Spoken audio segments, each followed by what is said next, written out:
ସୀତାହରଣ କରିଲେ ଭାଇ ଯେ ରାବଣ, ଅତ୍ୟନ୍ତ କ୍ଷୋଭରେ ଘାରି ହେଲା ତାଙ୍କ ମନ। ଛାଡ଼ି ଆସିବାକୁ ଯେବେ କହିଲେ ଭାଇଙ୍କୁ, ରାବଣ ଅନେକ କଷ୍ଟ ଦେଲେ ଯେ ତାହାଙ୍କୁ। ନିନ୍ଦା ଅପମାନ ମାଡ଼ ଗାଳିଥିଲେ ପାଇ, ଯେତେ ବୁଝାଇଲେ କିନ୍ତୁ ନ ବୁଝିଲେ କେହି।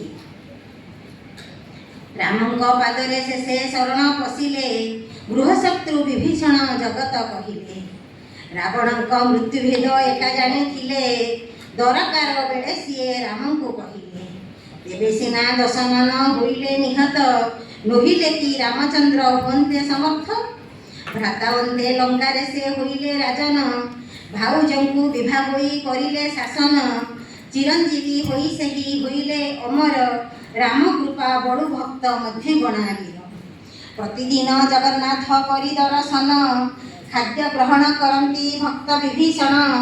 ପତ୍ନୀ ସୁରମା ତରୁଣୀ ସେନ ଅଟେ ପୁତ୍ର, ସମସ୍ତେ ଯେ ରାମ ଭକ୍ତ ଅତ୍ୟନ୍ତ ପବିତ୍ର।